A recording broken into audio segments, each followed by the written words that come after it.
American poet, essayist, and philosopher known for challenging traditional thought, Emerson's philosophy is characterized by its reliance on intuition as the way to comprehend reality. Listen to this excerpt from Self-Reliance by Ralph Waldo Emerson. These are the voices which we hear in solitude, but they grow faint and inaudible as we enter into the world. Society everywhere is in conspiracy against the manhood of every one of its members. Society is a joint stock company in which the members agree, for the better securing of his bread, to each shareholder, to surrender the liberty and culture of the eater. The virtue in most request is conformity. Self-reliance is its aversion. It loves not realities and creators, but names and customs. Whoso would be a man must be a nonconformist. He who would gather immortal palms must not be hindered by the name of goodness, but must explore if it be goodness. Nothing is at last sacred but the integrity of your own mind. The ideas of this one essay, Self-Reliance, have influenced all of my writing, and I consider Emerson to be one of my greatest teachers, even though he passed on well over a century ago. Ralph Waldo Emerson was known as much for his essays as his poetry. In perhaps his best-known and most frequently quoted essay titled Self-Reliance, this provocative American author, known as the father of the Transcendentalist movement, outlined in depth the basic tenets of what it means to be your own person. I can still remember the impact this essay, Self-Reliance, and its contemporary Henry David Thoreau's essay on the necessity of civil disobedience had on me when I was a 17-year-old high school student. In this brief excerpt, Emerson speaks to the necessity of being a nonconformist in order to be fully alive, and of the need to resist enculturation. Society demands conformity at the expense of individual liberty, he asserts, which is to say that it demands that you fit in or be an outcast. Emerson insists on the integrity of the individual mind, maintaining that it is essentially sacred. Now remember that Emerson was also a minister who is informing us that the mind is what is sacred, not the rules, not the laws, not the societal mores, but your mind. Further on in Self-Reliance, Emerson declares, "No law can be sacred to me but that of my nature." This profoundly courageous statement is from a fearless man who knew that divinity and sacredness are not in the institutions of the church but in the minds of individuals. Our conduct makes us divine creatures, not our memberships. How we use our minds as free-thinking people is what makes us sacred, not how well we cite the laws to protect our malice or vanity. When you stop to consider most of the evils that have been perpetrated on humanity, they have virtually all been accomplished under the protective custody of society's laws. Socrates was murdered because the law said it was proper to dispose of intellectual dissidents. St. Joan was burned at the stake because it was the law. All of the male babies in an entire country were systematically murdered because it was the rule. When my own mother was born, 1/2 of the population, that is 100% of the women, could not vote in America because the rules said so. At the time I was born, millions of people were being herded into death camps and all of their possessions confiscated because of inhumane laws. It was the law that required black people to sit in the rear of buses, drink at separate drinking fountains, and live lives of separate and inferior opportunity. So please don't cite the laws and rules of society to justify your actions. People who truly understand what is meant by self-reliance know they must live their lives by ethics rather than rules. It is possible to find some obscure law or rule or societal tradition to justify virtually anything. Those who do not give priority to the integrity of their own mind will indeed cite laws to explain why they do what they do. Aspiring to be a more sacred being means shedding your reliance on conformity. Emerson went on further in this provocative essay to say, "I am ashamed to think how easily we capitulate to badges and names, to large societies and dead institutions." He spoke openly of the long-held but immoral institution of slavery, which was protected by law. "I ought to go upright and vital and speak the rude truth in all ways. If malice and vanity wear the coat of philanthropy, shall that pass?" Recall, if you will, that Emerson was speaking and writing like this while slavery was legal and protected by society. What does this essay on self-reliance say to us today? It encourages us to cultivate ethics rather than rules or laws as the governing inner light for ourselves. If we know it is right, it will be in harmony with spiritual principles, many of which have been spoken about in this collection. Not thinking like the herd or citing its rules as your rationale for your own inner truth. Emerson does not ask you to deliberately disobey any law, rather to use your own sense of ethics in running your life. He makes it clear, to be a man or a woman, you must be a nonconformist. I suggest that the best way to employ this profound truth from Emerson is to learn how to be quietly effective in your own life.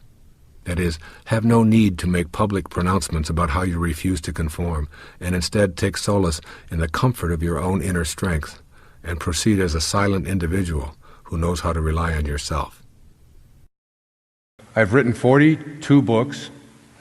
I've been doing it since I was 15 years old. I wrote a novel when I was just in high school called The Anomalous Compatriot, which was horrible. Never published, but a part of what I can see clearly now is a reflection of that. If you want to be a writer, it's something that's in your soul. I call it writing from the soul. Listening to that thing inside of you. In fact, the very last paragraph of this book says, in order to access guidance, I encourage you to make a commitment to be absolutely faithful to that which exists nowhere else but within yourself. This is the great secret for seeing ever more clearly and living your life from a place of passion and purpose. That there is a place that exists only within you, and to be faithful to that.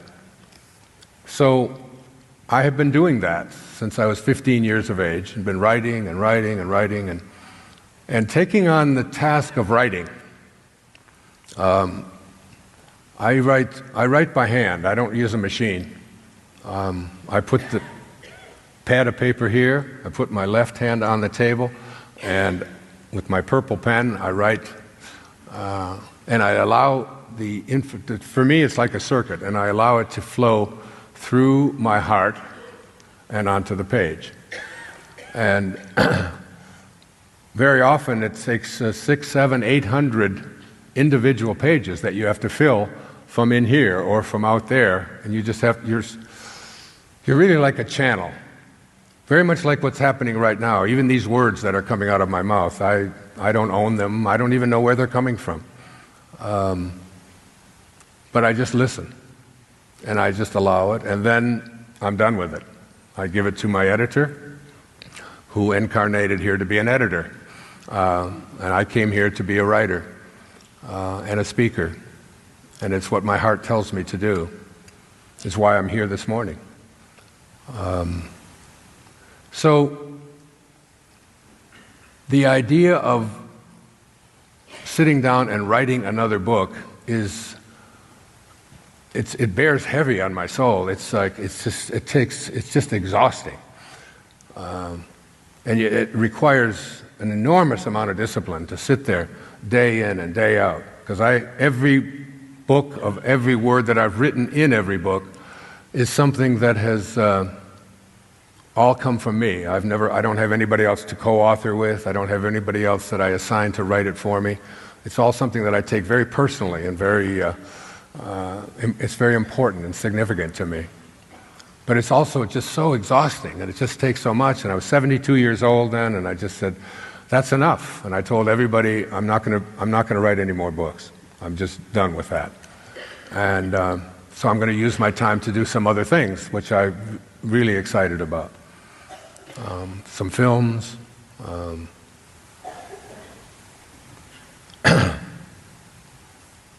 and other projects that I don't even want to talk about yet. So that was the 26th of June. On the morning of the 27th of June, I started writing I Can See Clearly Now. And I wrote, and I wrote, I wrote and wrote. I wrote every single day. Now the children were all there. They're filling up my space there. In fact, they filled that up so much, we were all going to just kind of gather together because it's summertime and you can sleep on sleep on air mattresses and sleep on the couches and so on, and just everybody's just all there, and it's just a great time for everybody to be together. I had to go out and actually rent a place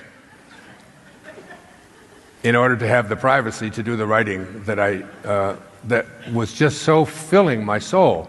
It was so significant that in one moment I had shifted away from, and I thought that I was in charge of this. 11 or 12 years ago, I was in New York City, and I was being interviewed by the New York Times, and also there was a man who was also being interviewed by the New York Times. His name is Arthur Miller, the great American playwright. So he was asked the question, as I was sitting there waiting, he was asked the question, are you working on another play? Now at that time, Arthur Miller was 91 years old. So when the interviewer said, are you working on another play? His response was something that I've never forgotten. He said, I don't know, but I probably am. And that just resonated so deeply within me that there is something invisible that is directing this play that we call our life. And our human personality isn't the thing that's in charge of it at all. And when you begin to surrender to that, and when you begin to understand that, and when you begin to live from that place where you're surrendering to it and just allowing. Don't believe everything you think, because most of the stuff that you think just simply doesn't hold up. And then I created this paradigm for changing it, and we put it to work. And I had a woman at a workshop I do here on Maui every October, this 3-day workshop with myself and Ram Dass. And this woman had been binging and purging for 22 years. Every single day she was close to death. She could barely walk into the room. She looked so bad. And in less than an hour, we were able to look at the perceptions and the beliefs that she had about why this was going on and what it would take for her to change. And it's now 19 months later, and she still hasn't done it once. And we made this shift and turnaround in a very, very quick amount of time. So the idea that it's going to take a long time and it's going to be a difficult process and I don't have the ability to do it, these are just memes. Almost everything that we look at in our life is memes. Virtually everything about religion is a meme. You know, what finally turned her around, though? I mean, she must have, through your help, of course, but she must have said to herself, I'm tired of the way I've been living. Yeah, I think that's what probably got her here to Maui. But you know what, George, the thing that turned her around, because I'll never forget it, she just looked up and realized that the idea that she couldn't change was no longer something that she could validate. It wasn't true. I kept saying to her, can you be 100% certain that it's going to be impossible for you to change? And she said, and I said, 100%. That means there's absolutely no possibility that you could change. She said, well, there might be some possibility. I said, so okay, let that thought in. There is some possibility that you might be able to change. And I said, now what's the reverse of it's going to be very difficult and take a long time? And the reverse of that is it's going to be easy and I can do it. I said, now you can't be 100% certain that it's true with either one of those thoughts. But one of those thoughts is going to give you an opportunity to get to where you would like to be. The other thought guarantees that you'll never be able to do it. Why would you continue to pick on that first thought when the second thought, and you're in charge of whatever thought goes into your mind. And that moment of realization that I have within me the ability to perceive what I have been experiencing, and I see this with addictions, I see this with people who've been overweight, I see it with people who've been poor all of their life, and I see it with people who've been in lousy relationships all of their life. They have got to look at the thought systems, that most of which are not true, that don't support them, and then begin to pick thoughts that may or may not be true, but at least will offer you an opportunity to get where you want to be. You can create the life you desire by concentrating on what you wish to attract. Once you master the ideas surrounding this concept, you won't want to use your mind for the purpose of excuse-making. Instead, you'll prefer to use it to really consider what you want to manifest into your life and then visualize it as coming true. Excuses you tend to rely on probably include some ideas that you've contemplated throughout your life to date. Yes, even thinking it will be difficult, or I can't afford it, or I don't deserve it, is engaging in what Aristotle called the highest form of activity. The more you ponder the impossibility of having your desires show up, complain about life's unfairness, and get upset about what continues to manifest, the more those very things define your reality. That's because whatever you focus on invariably shows up in your life, be it what you want or what you don't want. So if you're always thinking or talking about what's wrong with your life, then you're attracting exactly what you don't desire. We're afraid to be God. We're afraid to have God within us. We're afraid to be our own creator of what we want for ourselves. Instead, we want it to be something outside of us. We want someone else to do it for us, like God or like Mother, the way she used to be, or whatever it will be. And until you're willing to be God, that is, within you, allow yourself to be that moral, effective human being who is doing the things that are going to make life better for you and everybody else. Until you're willing to do that yourself, all it is hoping that somebody else will do it. And the place at the top, which is way, way up there at the ceiling, is what I call mastery. Where you are to your own life, like a great painter is to his or her creation, molding it and shaping it, reacting, having self-creation, being into the person that you want to be, and being able to react and handle every situation that comes along, and understanding that happiness is not something that you strive for, that you go after, that it is something that is always within you, and you can have it anytime, anything that you're doing. Not very many people get a hold of that. They think there are happy things to do and unhappy things to do. Happiness is available for you anytime you want it. Whether you're cleaning out your closet, whether you're sitting on the can, whether you're changing your baby's diaper, whether you're working on a project that is exciting for you, whether you're going on a camping trip, whatever it is that you're doing, that happiness is something that's available to you. Normal people don't speak the kind of language I'm talking transcendent kind of language. That when you're around these kind of people, they inspire you, even if they're not even trying to convince you of anything. They have an aura almost about them that you know you're around a special human being. It's like their presence motivates because they transcend the typical. They transcend the normal and go into areas that no one ever dreamt of before and don't even think about the consequences of whether it's going to work or not work. That isn't even an issue for them. Understanding that if you're going to get things done in life, you've got to be able to transcend all of the reasons why it can't be done. And one of the people, of course, that was very profoundly important in my life was Jesus of Nazareth. Now, you can look through the New Testament and you can find a million different quotations of Jesus. And I picked one to write this essay about. And it was called About Being Childlike. He said, "Except as ye become converted and become a child, ye shall not enter the kingdom of heaven." Now, what does it mean to be childlike? I have 8 children, and I have watched them as they have come into this world. And they come into this world with personalities. Some of them come in smiling, and some of them in crying. Some sleep all night right away, and some don't sleep all night for 2 years. They all come from this place called nowhere, and they enter this place called now here. So we go from nowhere, N-O-W-H-E-R-E, to now here, N-O-W-H-E-R-E. It's all the same, just a question of spacing. You get into now here, and we're all going back to nowhere. So our life is sort of like a parenthesis in eternity. And what Jesus was speaking about here is to go back to that place where you have this great sense of awe, where you have this great sense of mystery. And more important, you don't have any anger in you towards the world. You don't look at other people and their conduct or the way they appear and say that I don't like them. You have to be carefully taught all of these things. As a child, you are the person who is laughing and full of joy. For me, the most treasured moments of my life, many people say, well, you spent years in foster homes. Wasn't that a great difficulty and a great struggle? I always say, no, it wasn't a great struggle. When you're a child, you don't wake up every day and say, oh my God, I'm an orphan again today. Poor me. Why did this happen to me? This isn't fair. What you do is you get up and you enjoy your life and you get on with it and you do everything that a 6-year-old child will do. And then you turn 40. It seems like it happens overnight. And then all of a sudden things aren't going as well as you thought they should. And you're addicted to this substance or that, or you're overweight, or your business is failing, or you're going through your 3rd marriage, or any number of things that you would say constitute, failures in your life, if you will. And all of a sudden, you start saying to yourself, why did this happen? And you say, well, what do you expect from me? I was an orphan, and you go back and you relive and look into all of these things that when you were a child, you just ignored. You didn't even pay attention to. And now that you become an adult, you've got something to use as an excuse for why your life isn't working the way you would like it to work. When you're childlike, you don't have excuses. You don't blame. You don't find fault. You don't judge. You simply love.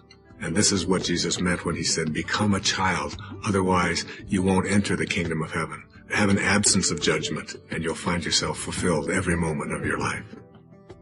Italian painter, sculptor, architect, musician, engineer, mathematician, and scientist, Leonardo da Vinci was one of the greatest intellects in the history of mankind. He had this to say about balance. Every now and then go away. Have a little relaxation, for when you come back to your work, your judgment will be surer, since to remain constantly at work will cause you to lose power of judgment. Go some distance away because the work appears smaller and more of it can be taken in at a glance, and a lack of harmony or proportion is more readily seen. When a man such as Leonardo da Vinci gives advice, I, for one, am willing to listen with fixed attention. It seems to me that highly productive people have a great sense of balance and harmony in their lives. They are thoroughly familiar with pacing and knowing when to retreat and clear their heads of the immediate concerns. The key word here is balance. To avoid being consumed by anything, you must be able to walk away from it. In the process of walking away, you begin to see your work or your family or your project from a perspective that appears smaller, according to Leonardo. The great Renaissance master is telling us to let go, relax, don't try so hard. Remove the struggle and allow our natural divine guidance to assist us. He says, have a little relaxation, for when you come back to your work, your judgment will be surer. One way to do this in today's world is to learn to meditate before you undertake any serious pursuit, be it a plan for a business meeting, a job interview, giving a lecture, or painting a portrait. The very act of allowing yourself to go into a meditative state will improve your efficiency enormously. In the past 10 years, I have never gone before an audience without first spending a minimum of an hour, usually more, alone in a state of meditation. What I find in that state, particularly when I emerge from my relaxing meditation, is that I can walk out on the stage or pick up my pen with a sense of confidence that I am connected to a higher part of myself that knows no fear. I become an observer of myself doing the work, and everything seems to flow as if the hand of God is guiding my tongue or my pen. In the process of getting some distance between yourself and your work and relaxing into that space, you are inviting divine intervention into your activity. The less stress you place on yourself to accomplish or complete, ironically, seems to give you the power to do just that. Balance is what Leonardo da Vinci encouraged us to have in our life, regardless of our pursuits. By all means, get involved in your activities, but try to enjoy them for what they are, rather than the final outcome. The greatest gift that you've ever been given is the gift of your imagination. Your imagination is yours to be able to do anything you want with. You can place any thought in there with the awareness of I am. There's a very famous poem about that moment of Moses speaking to God.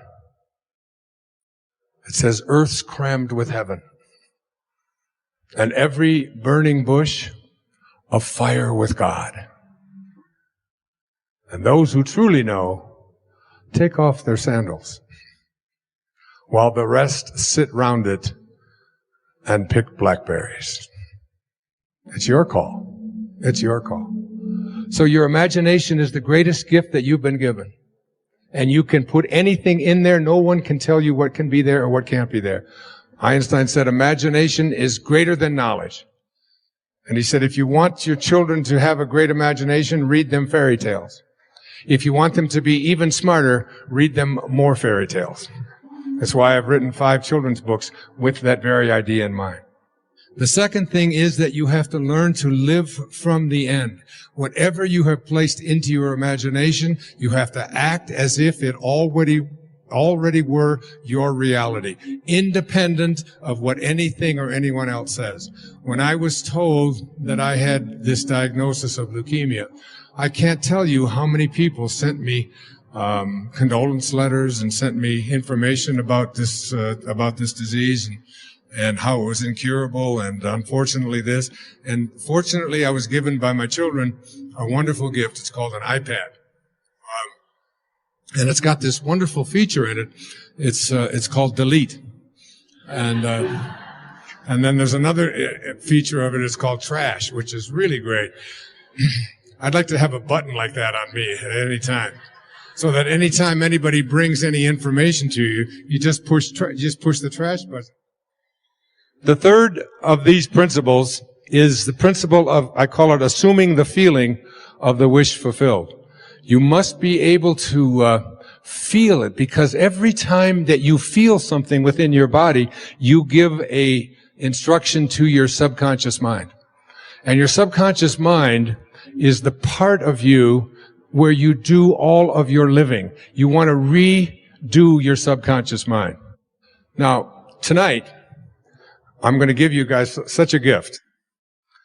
Tonight, and every night for the rest of your life, I want you to take the last 5 minutes before you go off to sleep and realize that you are about to program your subconscious mind.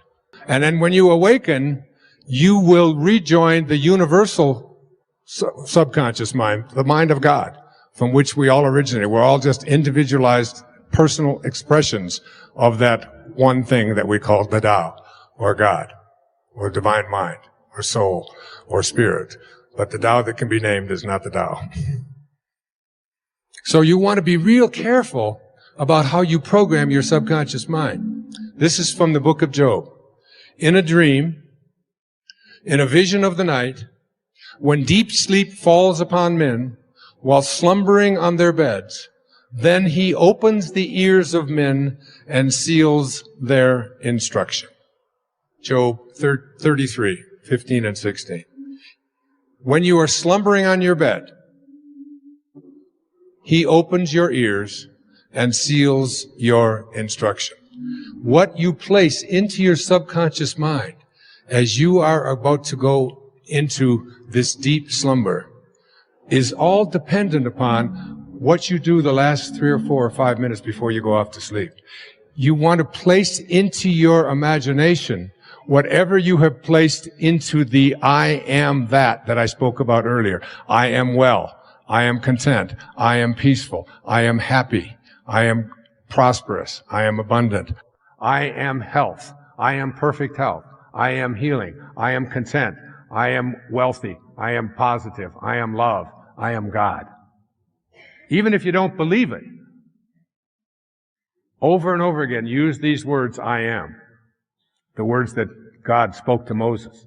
My name is I am, and that shall be my name for all future generations. And as you marinate in that, when you awaken, you will begin to attract more of what you have placed into your subconscious mind. That's why Serena said in here, the word blame is just not a word that we use.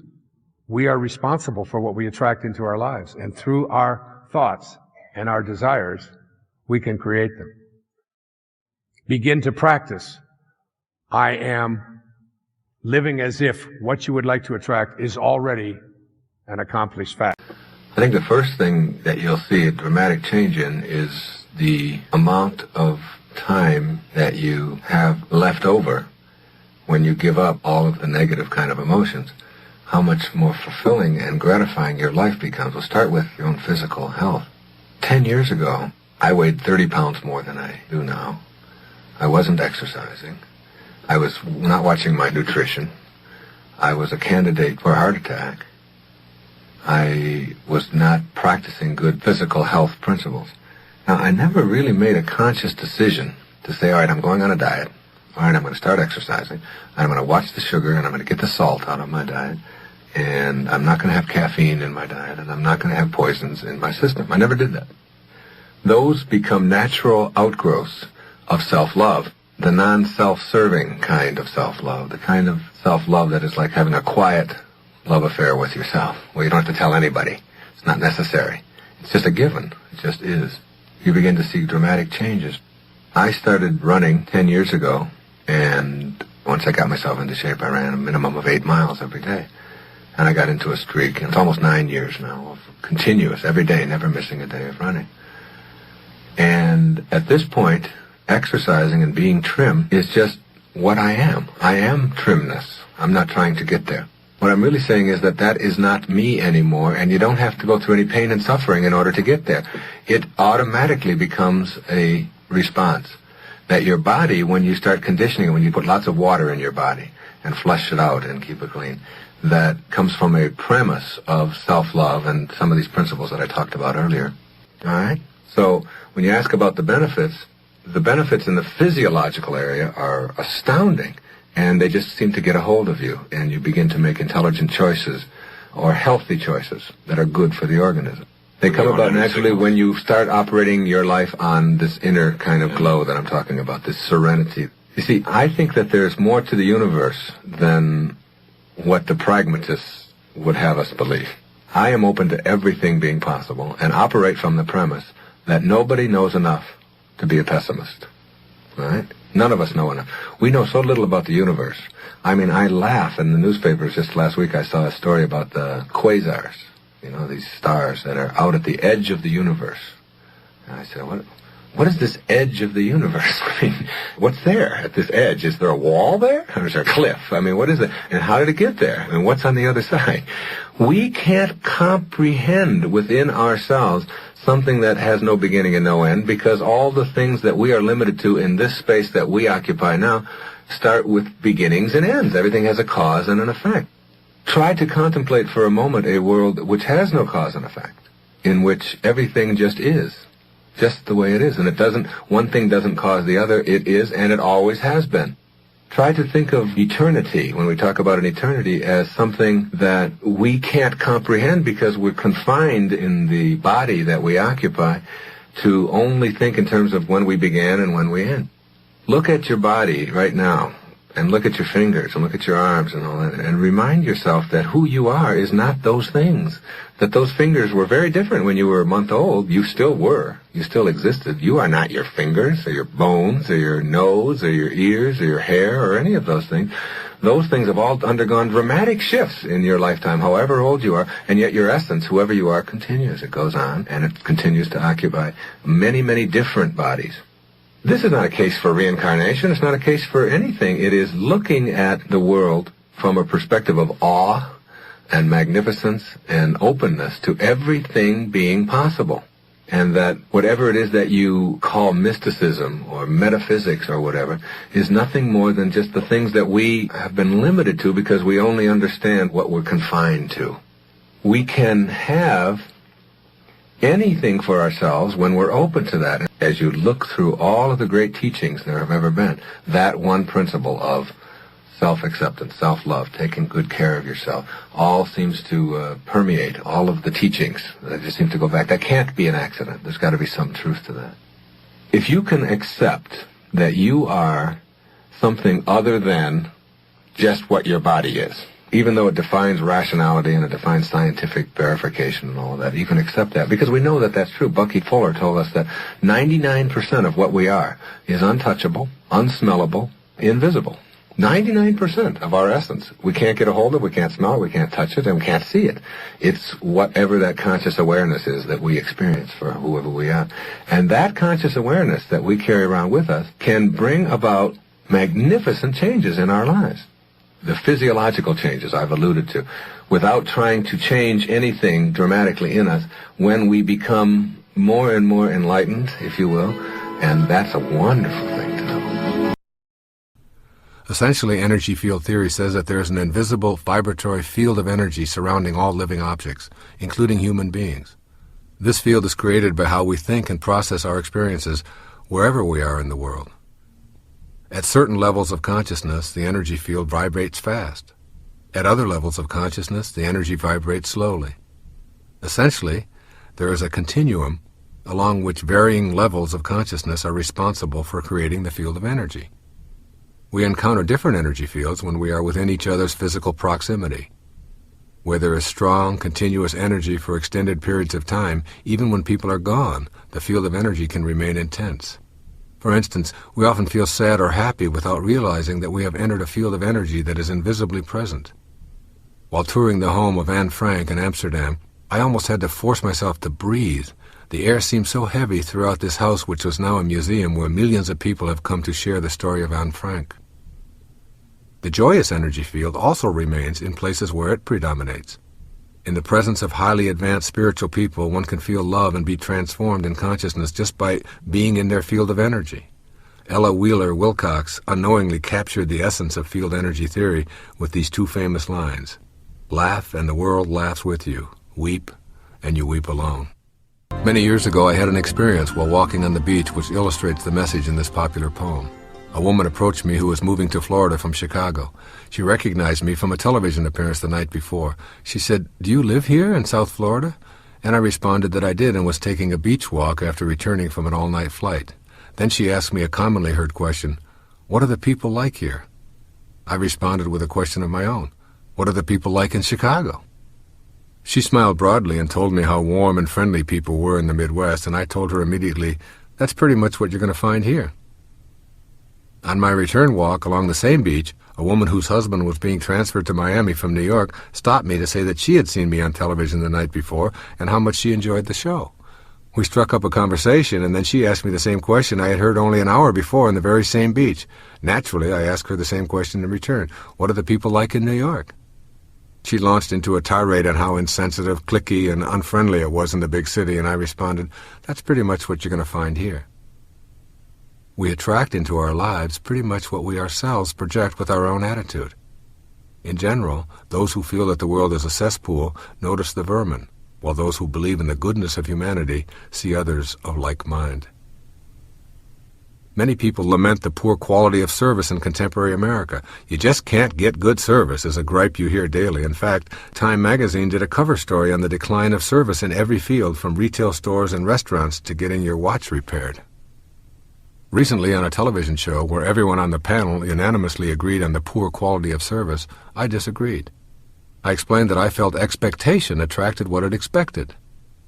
When I enter any retail store or restaurant, I expect to be treated cheerfully and politely, and that's pretty much what I get. If I can't find a salesperson to wait on me, I refuse to contaminate my energy field with thoughts of displeasure and disgust. Instead, I begin sending out the energy that I want to find. If I encounter a surly waiter, I immediately bring him into my field of energy with, "Looks like it's been a tough day. I understand. And you've just been rewarded with a customer who appreciates you and how tough your job is. Take your time." Lo and behold, the poet is right. Be glad and your friends are many. Be sad and you'll lose them all. Your field of energy radiates at whatever vibratory frequency you generate. You are impacting and being impacted by the energy fields of many people each and every day. Refuse to give energy to things you don't want or don't believe in is a very powerful piece of advice. Anytime you opt for weeping rather than laughing, sighing rather than singing, grieving instead of rejoicing, sadness over gladness, fasting in favor of feasting, or pain in favor of pleasure, you are making a choice to slow down your vibrations and to pollute your immediate mental energy field. Every morning as you take in your first view of day, you have the choice to say, "Good morning, God," or "Good God, morning." Whichever you choose is precisely the energy that you will invite into your life. Indeed, there is room in the halls of pleasure for a long and lordly train. Remember Ella Wheeler Wilcox's poem while you increase the vibration of your energy field with these adjustments to your attitude. I am not a body with a soul. I'm a soul with a body. All right? And when you understand that, your aging, your getting older, is not the condition of your body, because you're not your body. Thought is everything. And attitude is everything. So that getting older, having your form get older, is just one thing, but if you're transformed, if you've gone beyond your form, then you don't have to get older. It's just a way of looking at your life. And yes, your body will slow down, and yes, it won't be able to do the things that it could do at one time. But most of that is controlled by our thinking, by our attitude. And I have a child inside of me, and I choose to think of myself, regardless of what anybody else thinks. Even if a stewardess thinks that little baby carriage could be for a granddaughter, if that's what she thinks, that's just what she thinks.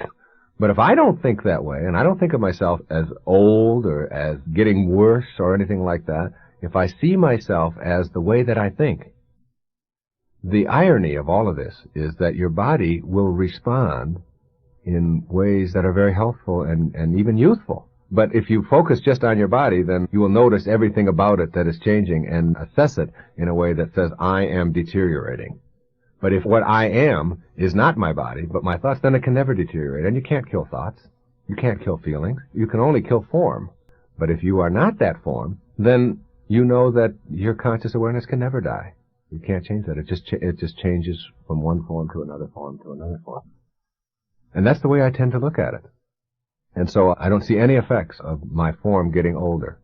I see every once in a while a new little wrinkle. I'll see changes in that have taken place in my body.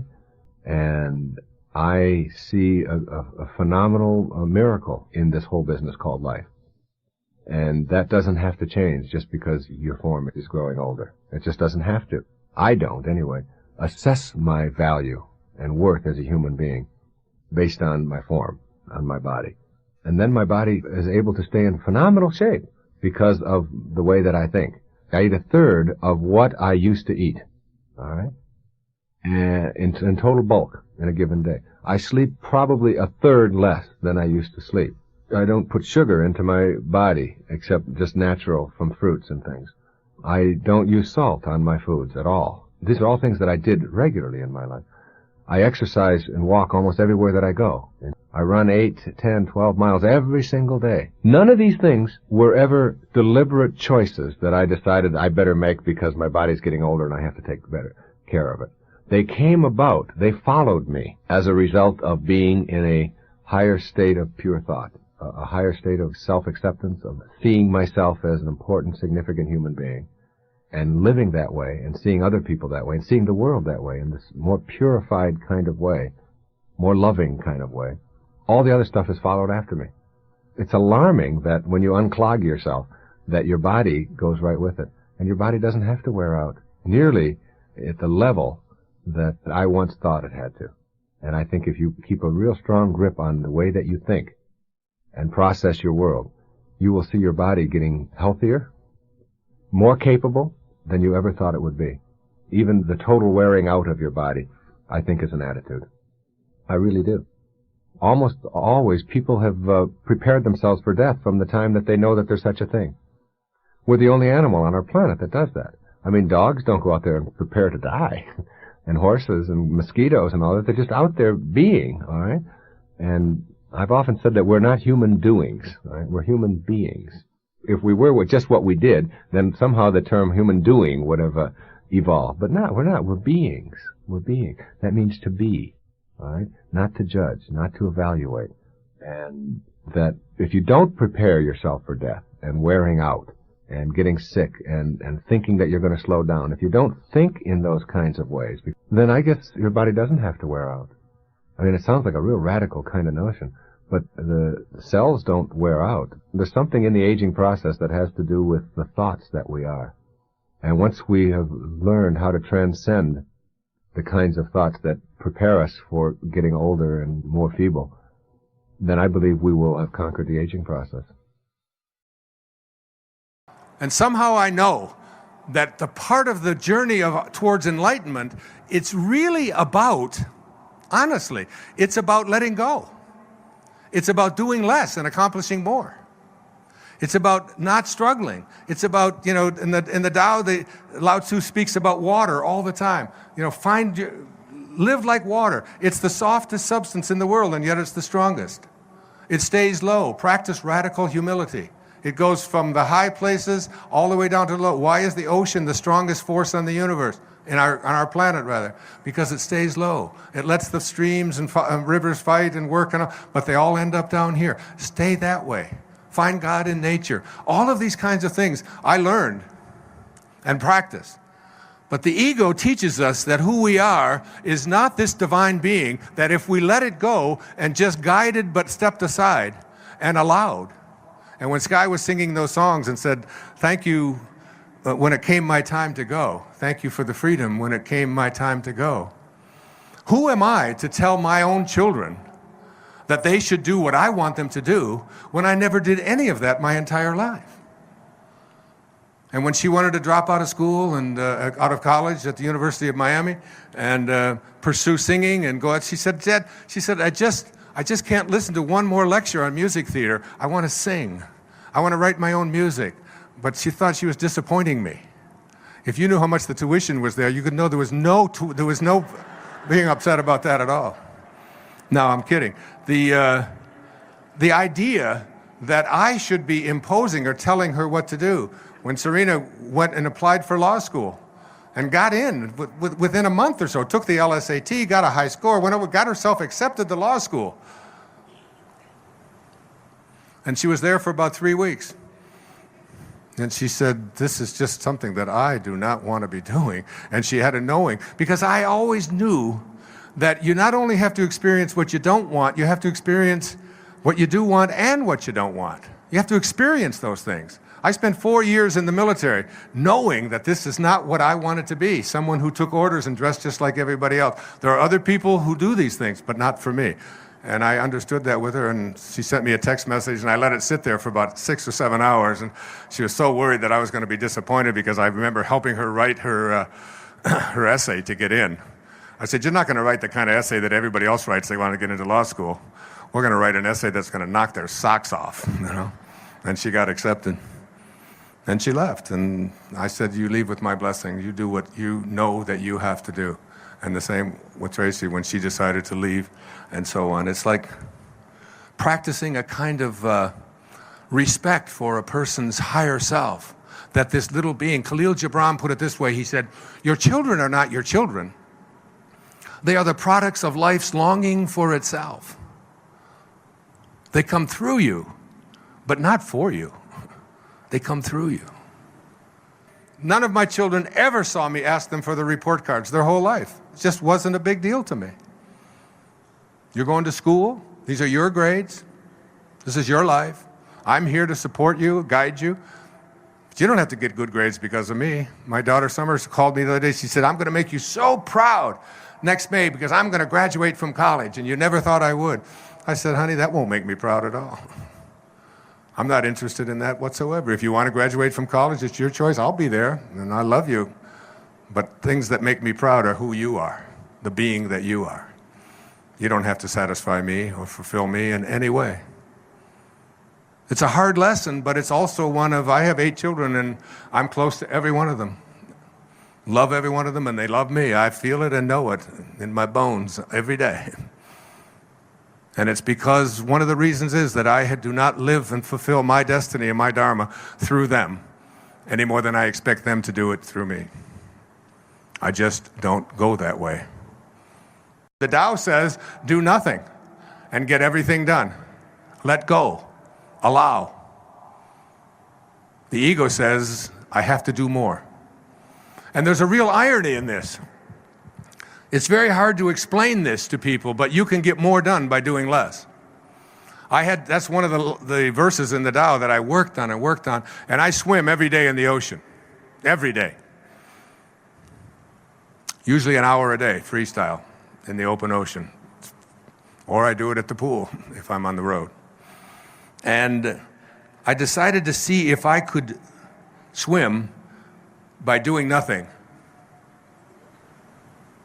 Just propel myself through the water, but take the effort out. Just let myself go through the water and just allow. Just allow my body to move through the water the way it knows how to do. And I stopped working at it and stopped trying. I swam better, faster, less stress. It's one of those amazing things. I mean, I watch the really great athletes. I watch Michael Jordan. And I don't think he's out there doing what he does because he's trying so hard. It's like, and people will say to me, well, when you write or when you speak, you make it look so easy. It's because I repeat, before I get introduced for a talk like this, I repeat a line from A Course in Miracles. And this line says that if you knew who walked beside you at all times on this path that you have chosen, you could never experience fear or doubt again. And I don't deliver the talks. God gives all the talks, builds all the bridges, writes all the books, and I just allow it to flow through me.